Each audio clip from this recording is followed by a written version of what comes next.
Fans క్యారెక్టర్కి ఎంతో న్యాయం చేసేటారు. మంచి ఫ్యాన్స్ ఒకటే చెప్తున్నాను, ఆయన కొడుకు వచ్చాడని చెప్పండి, మోహన్ బాబు గారు కొడుకు వచ్చాడని చెప్పండి. మీ మీద ఈగ వాళ్ళ బాక్స్ ఆఫీస్ తగ్గ పెట్టేసాను. మంచి లోపల యాక్టింగ్ తెలియజేస్తున్నాడు. తేజ సజ్జ గారు ఎంచుకున్న స్క్రిప్ట్స్ వేరే లెవెల్లో ఉన్నాయి భయ్య. ఆయన అనుభవం తర్వాత ఇంత పెద్ద ప్యాన్ ఇండియా బ్లాక్ బస్టర్ ఇస్తారని ఎవరు ఎక్స్పెక్ట్ చేయలేదు. ఆయన యాక్టింగ్ కూడా లోపల చేంజ్ చేశాడు. ఆ గద్ద మీద వచ్చే ఆ గ్రాఫిక్స్ థీమ్స్ అయితే అతను మైండ్ పోయిందండి. ఎక్కడ ఈ మూవీ ఎలా తీసాడని నాకే అనిపించింది. మొత్తం గ్రాఫిక్స్ గింత కూడా బోరింగ్ లేదు భయ్య. బ్లాక్ బస్టర్ ఫిల్మ్ లోడింగ్ అన్నట్టే పడిపోయింది. ఆల్రెడీ ముద్ర గుద్దేశారు మొత్తానికి. అయితే మనోజ్ గారు 2.0 స్టార్ట్ అయింది. ఎవడు కూడా ఏమి ఇంత కూడా ఆయన ఇంటికి కూడా పేగలేడు. మనోజ్ గారు వచ్చేసారు. ఆయన రానంత వరకే ఆయన దిగిన తర్వాత ఎదురొచ్చి ఢీ కొట్టేదో వేరే లెవెల్లో ఉంది అన్న ఆయన క్యారెక్టర్. కాకినాడ వెళ్తే గుర్తొస్తుంది కాజా, సూపర్ మ్యాన్ హీరో అంటేనే మన తేజ అన్నట్లు వేరే లెవెల్ ఆయన యాక్టింగ్ ఉంది. ఒకటే చెప్తున్నాను, గుర్తు పెట్టుకోండి, ముంబైలో ఉంటుంది ఐశ్వర్య రాయ్, మీరు తప్పకుండా వచ్చి చూడాలి మీరాయ్ అన్నట్లు సినిమా కూడా బాగా తీశాడు. మాస్ హీరోలకి కేర్ ఆఫ్ అడ్రస్ మన గోపిచంద్ మలినేని ఎంత అందంగా తీసావన్న మూవీ. కార్తిక్ ఘట్టమనేని అన్నట్లు ఆయన డైరెక్షన్ డిపార్ట్మెంట్ కి నేర్చుకోవాలి అందరూ. రేటింగ్ ఎంత ఇస్తా అన్న? రేటింగ్ 5 మూవీ అయితే తప్పకుండా అందరూ చూడండి. మనోజ్ అనే 2.0 లోడింగ్ తప్పకుండా చూడాలి అందరూ.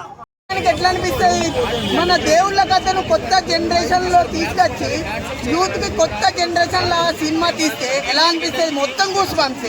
ముసలి వాళ్ళు కూడా చూడొచ్చు సినిమా. ముసలి వాళ్లకు ఒక పురాతన దేవుళ్ళ cinema.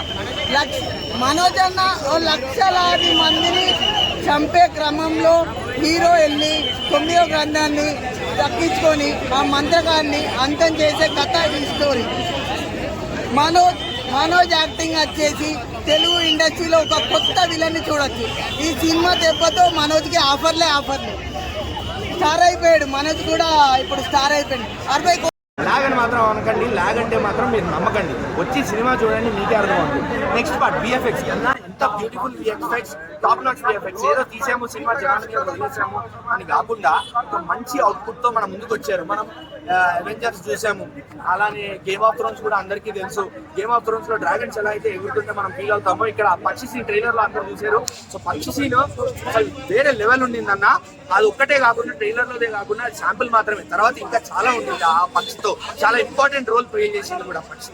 And me action sequences లో కానీ, లేకపోతే మైథలాజికల్ సీన్స్ చూపించే పార్ట్ లో కానీ, అంటే రాముని చూపించడం కానీ, లేకపోతే ఆ మిరాయ్ అనే ఆయుధాన్ని చూపించడం కానీ, లేకపోతే ఆ బ్లాక్ స్వాడ్ ని చూపించడం కానీ, అదంతా కూడా విఎఫ్ఎక్స్ అనేది మనకి మార్వెల్ సినిమాలకి ఏమాత్రం తగ్గకుండా తీశారు. విఎఫ్ఎక్స్ అనేది అంత బాగుంది విఎఫ్ఎక్స్. అండ్ అలాంటి సీన్స్ చూస్తున్నప్పుడు మనకి అట్రాక్ట్ అయ్యేది బీజిఎంఏ. సీన్ లోకి ఇన్వాల్వ్ అవ్వాలంటే BGM important.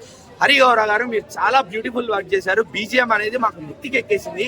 First main important thing ఏంటంటే సినిమా సీన్స్ మైండ్ లో, హార్ట్ లో రిజిస్టర్ అయిపోయి అంత బాగుండింది బీజిఎం వర్క్ కూడా.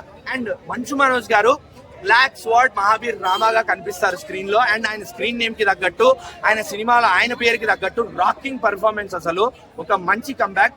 టాలీవుడ్ జనాలు ఎప్పటి నుంచి అయితే మనోజ్ గారిని ఎలా చూడాలి అనుకుంటున్నామో అలా చూసేసాము. అది విలన్ అవని, హీరో అవని, సైడ్ క్యారెక్టర్ అవనివ్వండి, బట్ మనోజ్ గారికి ఒక మంచి కంబ్యాక్ ఇదే.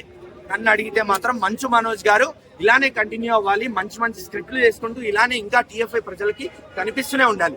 అండ్ రితికా, శ్రేయా సరన్ గారు కూడా చాలా బాగా చేశారు. వాళ్ళకున్నంత స్క్రీన్ టైం వరకు వాళ్ళు న్యాయం కూడా చేశారు. గ్లామర్స్ రోల్స్ కావు ఇద్దరివి, ట్రైలర్ లో చూశారు ఆల్రెడీ. సో ఇద్దరు బాగా చేశారు. వన్ ఇంపార్టెంట్ థింగ్ ఏంటి అంటే పోస్ట్ క్రెడిట్స్ లేచి వెళ్ళిపోకండి. పోస్ట్ క్రెడిట్స్ ఉన్నాయి, ఒక మంచి షాకింగ్ సర్ప్రైజ్ వదులుతారు మనకి.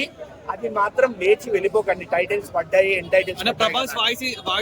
ప్రభాస్ వాయిస్ ఓవర్ వచ్చినప్పుడు మాత్రం నిజంగా గూస్ బంప్స్ అన్న. ఎందుకంటే ఒక మైథలాజికల్ స్టోరీలోకి మనల్ని తీసుకెళ్తారు. సినిమా ఇంట్రడక్షనే మిథికల్ గా జరుగుతుంది, మన హిస్టరీ బేస్ చేసుకొని. అలాంటి హిస్టరీ బేస్ చేసుకొని మనకి ఈ స్టోరీ నరేట్ చేస్తున్నప్పుడు ప్రభాస్ గారి వాయిస్ ఓవర్ మాత్రం ఆ బేస్ వాయిస్ తో అసలు స్టోరీ అక్కడి నుంచే మనకి ఎక్కేయడం స్టార్ట్ అయిపోతుంది.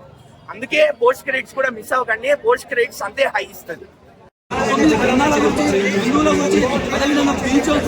నెక్స్ట్ లెవెల్ ఇందులో ముఖ్యంగా వినాయ్ అంటే మీరు అందరూ ఏమనుకుంటారు, మిరాయి అంటే పేరు కదా ఒక కట్టే, ఆ కట్టెని పట్టుకోవడం వల్ల మన డోరేమాన్ అని ఒక సిరీస్ వచ్చేది అప్పట్లో. ఆ సిరీస్ లాగా ఒక చిన్న పట్టుకున్నాడు ఒక పిల్లలని. ఈ సినిమాలో కూడా మన తేజ సత్యాగ్రహం కట్టె పట్టుకోవడం వల్ల ఆయనకి శక్తి రావడం జరుగుతుంది. ఆ శక్తితోనే గరుడ అనే పక్షి పాయింట్ ఉండదు అన్నమాట.